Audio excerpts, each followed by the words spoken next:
Princess Diana told her father, "If you loved me, you wouldn't leave me here," when she was sent away to boarding school, her brother Charles Spencer has revealed. Earl Spencer, 59, shared the heartbreaking remark during his appearance on Sunday with Laura Kuenssberg on BBC One This Morning. He said it was so incredibly impactful seeing Diana tell their father how she felt about leaving for boarding school, and that I was so proud of her for saying that.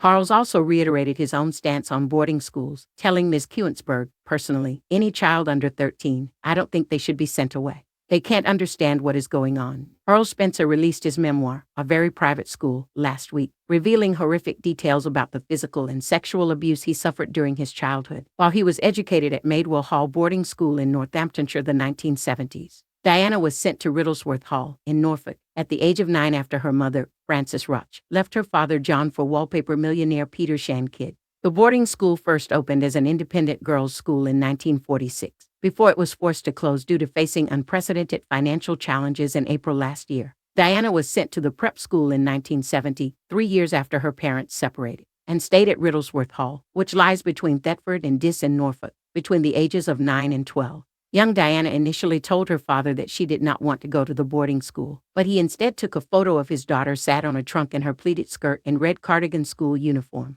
Although at first unhappy, she later settled into life at the school and became a popular pupil while dealing with the aftermath of her family breakup. She left Riddlesworth Hall in 1973 and went to West Heath Girls' School in Sevenoaks the following year. In addition to sharing how Diana pleaded not to go to boarding school, Earl Spencer told Ms Kuenssberg that their childhood nanny would crack our heads together whenever the two had been naughty. Charles said the violence would not just be a tap on the wrist but a cracking crunch that really hurt.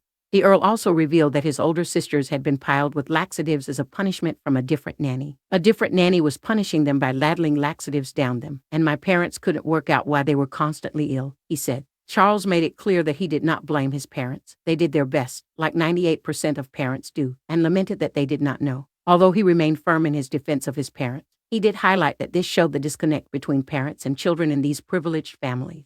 "It was just normal. You leave it to the nanny to deal with this," he said. The interview comes just days after Charles released his memoir and warned that young children should not be sent to boarding school. In the book, Charles shared how he was molested by a female assistant matron at the age of 11 at the Northamptonshire prep school. Describing his abuser as a voracious pedophile, he claims she preyed on him and other young boys, grooming and then abusing them in their dormitory beds at night. The prep school has now reported itself to the council following Earl Spencer's claims. Charles said the school sewed demons into the linings of the souls of the abuse victim, which made them feel like they were responsible for what had happened.